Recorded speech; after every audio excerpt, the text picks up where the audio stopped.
Om Shanti. Good morning. 16 जुलाई 2025 की मुरली। आज हम साकार मुरली सुनेंगे। मीठे प्यारे बाबा हम बच्चों से कह रहे हैं, मीठे बच्चे, जो सर्व की सद्गति करने वाला जीवन मुक्ति दाता है, वह आपका बाप बना है। तुम उनकी संतान हो तो कितना नशा रहना चाहिए। मीठे बच्चे, जो सर्व की सद्गति करने वाला जीवन मुक्ति दाता है, वह आपका बाप बना है। तुम उनकी संतान हो तो कितना नशा रहना चाहिए। प्रश्न है, किन बच्चों की बुद्धि में बाबा की याद निरंतर नहीं ठहर सकती है?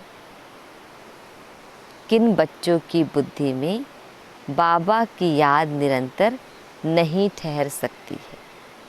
उत्तर है, जिन्हें पूरा निश्चय नहीं है, उनकी बुद्धि में याद ठहर नहीं सकती। हमको कौन सिखला रहे हैं, यह जानते नहीं तो याद किसको करेंगे? जो यथार्थ पहचान कर याद करते हैं, उनके ही विक्रम विनाश होते हैं। बाप स्वयं ही आकर अपनी और अपने घर की यथार्थ पहचान देते हैं। ओम शांति। डिटेल है। अब ओम शांति का अर्थ तो सदैव बच्चों को याद होगा। हम आत्मा है, हमारा घर है निर्वाण धाम, वह मूल वतन, उसी को परम धाम भी कहते हैं। बाकी भक्ति मार्ग में मनुष्य जो भी पुरुषार्थ करते हैं, उनको पता नहीं कहाँ जाना है, सुख किस में है, दुख किस में है, कुछ भी पता नहीं। यज्ञ, तप, दान, पुण्य, तीर्थ आदि करते सीढ़ी नीचे उतरते ही आते हैं। अभी तुमको ज्ञान मिला है तो भक्ति बंद हो जाती है। घंटे, घड़ियाल आदि वह वातावरण सब बंद। नई दुनिया और पुरानी दुनिया में फर्क तो है ना। नई दुनिया है पावन दुनिया। तुम बच्चों की बुद्धि में है सुखधाम। सुखधाम को स्वर्ग, दुखधाम को नरक कहा जाता है। मनुष्य शांति चाहते हैं, परंतु वहाँ कोई भी जा नहीं सकते। बाप कहते हैं, मैं जब तक यहाँ भारत में ना आऊँ, तब तक मेरे सिवाय तुम बच्चे जा नहीं सकते। भारत में ही शिव जयंती गाई जाती है। निराकार जरूर साकार में आएगा ना। शरीर बिगर आत्मा कुछ कर सकती है क्या? शरीर बिगर आत्मा कुछ कर सकती है क्या? शरीर बिगर तो आत्मा भटकती रहती है, दूसरे तन में भी प्रवेश कर लेते हैं। कोई अच्छे होते हैं, कोई चंचल होते हैं, एकदम तवाई बना लेते हैं। आत्मा को शरीर जरूर चाहिए। वैसे ही परम पिता परमात्मा को भी शरीर ना हो तो भारत में क्या आकर करेंगे? भारत ही अविनाशी खंड है। सतयुग में एक ही भारत खंड है और सब खंड विनाश हो जाते हैं। गाते हैं, आदि सनातन देवी देवता धर्म था। यह लोग फिर आदि सनातन हिंदू धर्म कह देते हैं। वास्तव में शुरू में कोई हिंदू नहीं, देवी देवताएं थे। यूरोप में रहने वाले अपने को क्रिश्चियन कहते हैं, यूरोपियन धर्म थोड़े ही कहेंगे। या हिंदुस्तान में रहने वाले हिंदू धर्म कह देते। जो दैवी धर्म श्रेष्ठ थे वही 84 जन्मों में आते धर्म भ्रष्ट बन गए हैं। देवता धर्म के जो होंगे वही यहाँ आएंगे। अगर निश्चय नहीं तो समझो इस धर्म के नहीं है। भल यहाँ बैठे होंगे तो भी उनकी समझ में नहीं आएगा। भल यहाँ बैठे होंगे तो भी उनकी समझ में नहीं आएगा। वहाँ कोई प्रजा में कम पद पाने वाला होगा। चाहते सब सुख शांति है, वह तो होता है सतयुग में। सब तो सुखधाम में जा नहीं सकते। सब धर्म अपने अपने समय पर आते हैं। अनेक धर्म है, झाड़ वृद्धि को पाता रहता है। मूल थूर है देवी देवता धर्म। फिर है तीन ट्यूब, स्वर्ग में तो यह हो न सके। द्वापर से लेकर नए धर्म निकलते हैं। इनको वैरायटी ह्यूमन ट्री कहा जाता है। विराट रूप अलग है। यह वैरायटी धर्मों का झाड़ है। किस्म किस्म के मनुष्य हैं। तुम जानते हो कितने धर्म हैं। सतयुग आदि में एक ही धर्म था, नई दुनिया थी। बाहर वाले भी जानते हैं।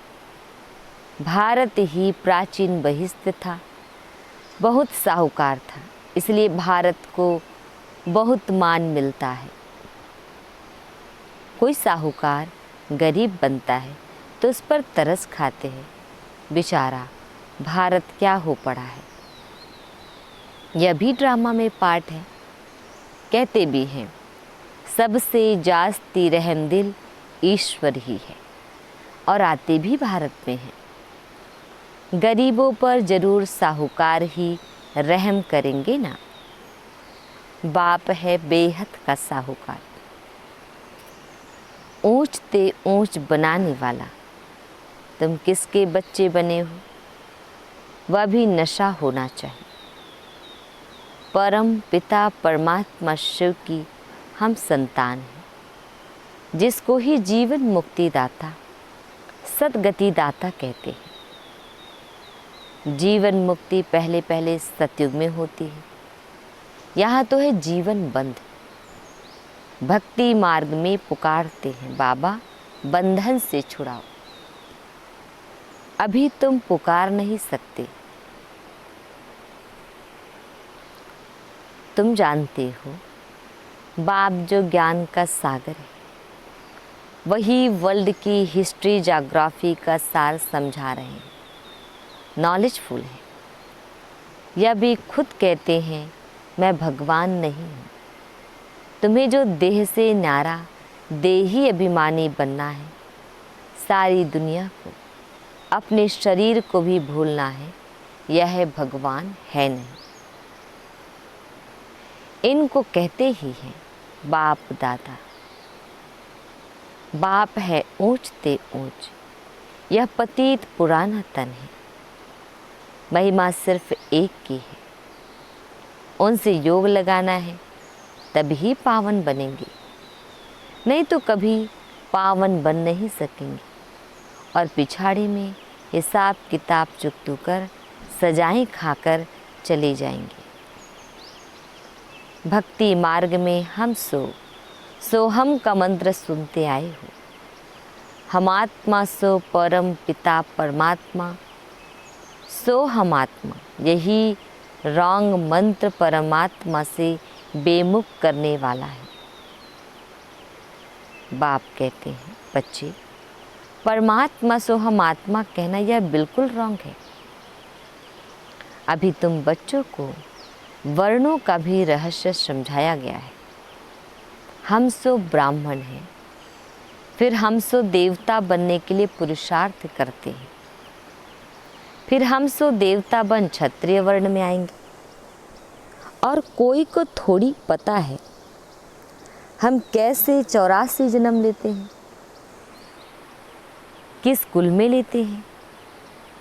तुम अभी समझते हो हम ब्राह्मण हैं, बाबा तो ब्राह्मण नहीं है, तुम ही इन वर्णों में आते हो। अब ब्राह्मण धर्म में एडॉप्ट किया है। शिव बाबा द्वारा प्रजापिता ब्रह्मा की संतान बने हो। यह भी जानते हो निराकारी आत्माएं असली ईश्वरीय कुल की है। निराकारी दुनिया में रहने वाले हैं, फिर साकारी दुनिया में आती है। पाठ बजाने आना पड़ता है। वहाँ से आए, फिर हमने देवता कुल में 8 जन्म ली। फिर हम क्षत्रिय कुल में, वैश्य कुल में जाते हैं। बाप समझाते हैं, तुमने इतने जन्म दैवी कुल में लिए, फिर इतने जन्म क्षत्रिय कुल में लिए। 84 जन्मों का चक्र है। तुम्हारे बिगड़ यह ज्ञान और कोई को मिल न सके। जो इस धर्म के होंगे वही यहाँ आएंगे। राजधानी स्थापन हो रही है। कोई राजा रानी, कोई प्रजा बनेंगे। Suryavanshi Lakshmi Narayan the first, second, third 8 गद्दी चलती। फिर क्षत्रिय धर्म में भी फर्स्ट, सेकंड, थर्ड ऐसे चलता है। यह सब बातें बाप समझाते हैं। ज्ञान का सागर जब आते हैं तो भक्ति खलास हो जाती है। रात खत्म हो, दिन होता है। वहाँ किसी भी प्रकार के धक्के नहीं होते। आराम ही आराम है, कोई हंगामा नहीं। यह भी ड्रामा बना हुआ है। भक्ति कल्ट में ही बाप आते हैं। सबको वापस ज़रूर जाना है। फिर नंबरवार उतरते हैं। क्राइस्ट आएंगे तो फिर उनके धर्म वाले भी आते रहेंगे। अभी देखो कितने क्रिश्चियन हैं। क्राइस्ट हो गया क्रिश्चियन धर्म का बीज। इस देवी देवता धर्म का बीज है परम पिता परमात्मा शिव। तुम्हारा धर्म स्थापन करते हैं परम पिता परमात्मा। तुमको ब्राह्मण धर्म में किसने लाया? बाप ने अडॉप्ट किया तो उनसे छोटा ब्राह्मण धर्म हुआ। ब्राह्मणों की चोटी गाई जाती है। यह है निशानी। चोटी फिर नीचे आओ तो शरीर बढ़ता जाता है। यह सब बातें बाप ही बैठ समझाते हैं। जो बाप कल्याणकारी है वही आकर भारत का कल्याण करते हैं।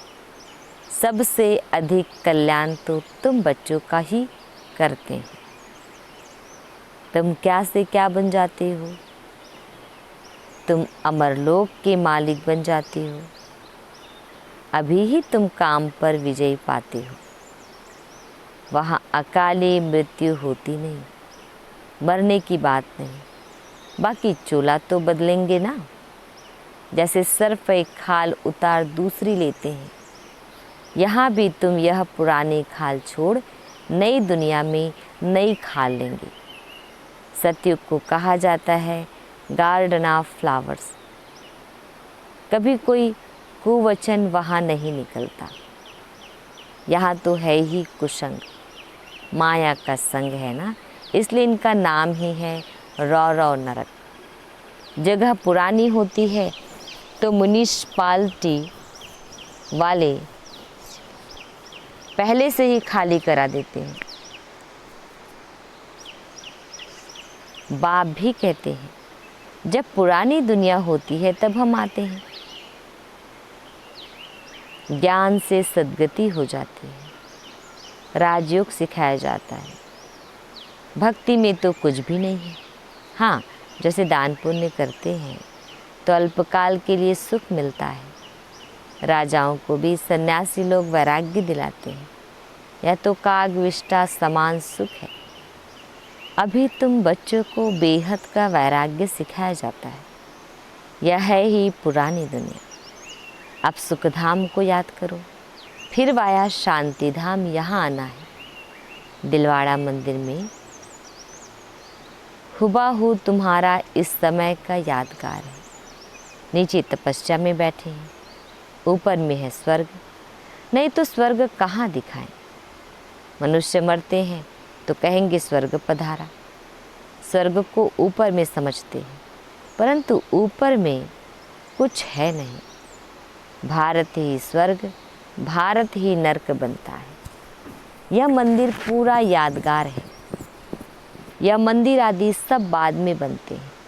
स्वर्ग में भक्ति होती नहीं, वहाँ तो सुख ही सुख है। बाप आकर जब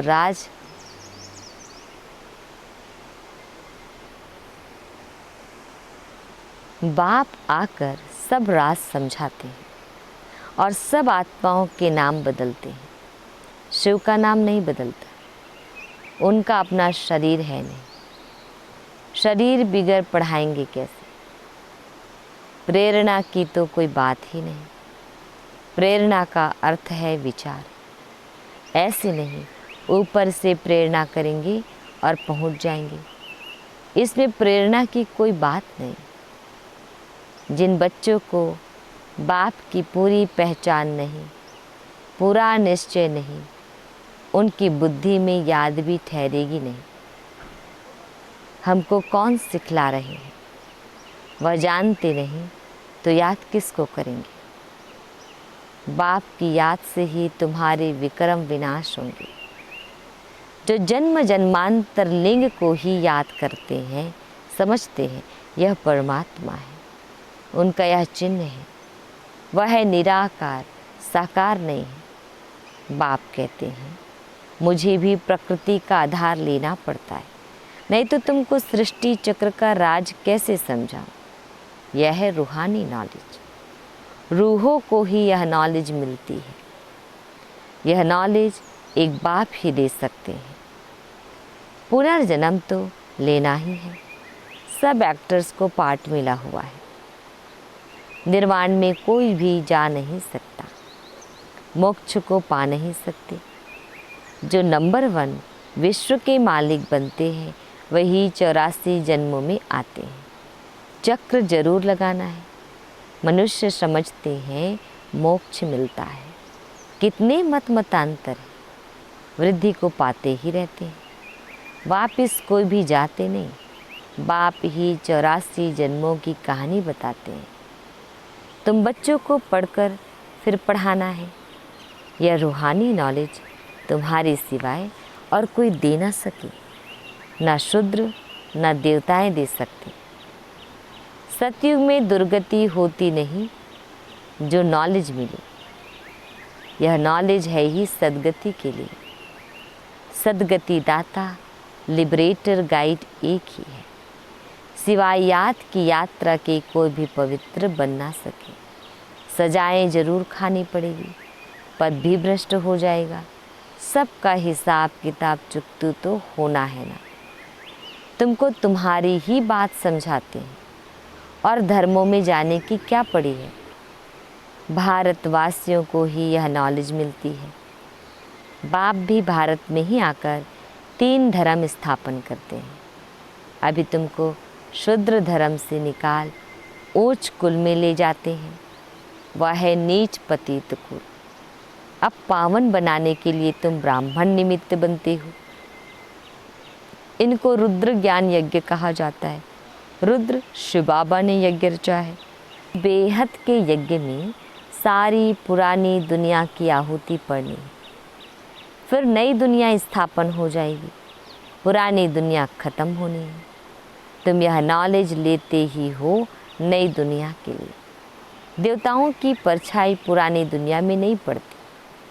तुम बच्चे जानते हो कि कल्प पहले जो आए होंगे वही आकर यह नॉलेज लेंगे। नंबरवार पुरुषार्थ अनुसार पढ़ाई पढ़ेंगे। मनुष्य यहाँ ही शांति चाहते हैं।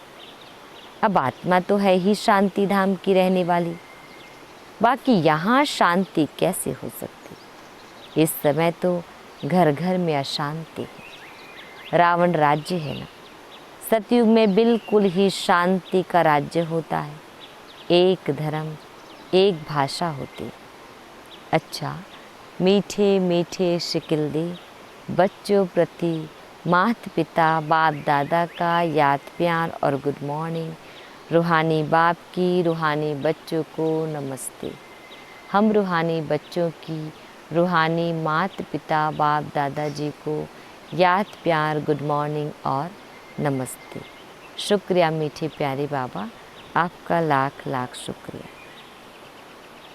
धारणा के लिए मुख्य सार है, फर्स्ट पॉइंट है, इस पुरानी दुनिया से बेहद का वैरागी बन अपनी देह को भी भूल शांति धाम और सुख धाम को याद करना है। निश्चय बुद्धि बन याद की यात्रा में रहना है। सेकंड पॉइंट, हम सो हम के मंत्र को यथार्थ समझकर अब ब्राह्मण सो देवता बनने का पुरुषार्थ करना है। सभी को इसका यथार्थ अर्थ समझाना है। वरदान, अंतर्मुखता के अभ्यास द्वारा अलौकिक भाषा को समझने वाले सदा सफलता संपन्न भव। अंतर्मुखता के अभ्यास द्वारा अलौकिक भाषा को समझने वाले सदा सफलता संपन्न भव। डिटेल है, जितना जितना आप बच्चे अंतर्मुखी स्वीट साइलेंस स्वरूप में स्थित होते जाएंगे, उतना नैनों की भाषा, भावना की भाषा और संकल्प की भाषा को सहज समझते जाएंगे। यह 3 प्रकार की भाषा रूहानी योगी जीवन की भाषा है। यह अलौकिक भाषाएं बहुत शक्तिशाली हैं। समय प्रमाण इन तीनों भाषाओं द्वारा ही सहज सफलता प्राप्त होगी। इसलिए अब रूहानी भाषा के अभ्यासी बनो। स्लोगन, आप इतने हल्के बन जाओ जो बाप आपको अपने पलकों पर बिठाकर साथ ले जाए। आप इतने हल्के बन जाओ जो बाप आकर अपनी पलकों पर बिठाकर साथ ले जाए। अव्यक्त इशारे संकल्पों की शक्ति जमा कर श्रेष्ठ सेवा के निमित्त बनो। डिटेल है, वर्तमान समय विश्व कल्याण करने का सहज साधन अपने श्रेष्ठ संकल्प की एकाग्रता है। इससे ही सर्व आत्माओं की भटकती हुई बुद्धि को एकाग्र कर सकेंगे। विश्व की सर्व आत्माएं विशेष यही चाहना करती है। विश्व की सर्व आत्माएं विशेष यही चाहना रखती है कि भटकती हुई बुद्धि एकाग्र हो जाए, वह मन चंचलता से एकाग्र हो जाए। इसके लिए एकाग्रता अर्थात सदा एक बाप दूसरा ना कोई, इस स्मृति से एक रस स्थिति में स्थित होने का विशेष अभ्यास करो। अच्छा, ओम शांति।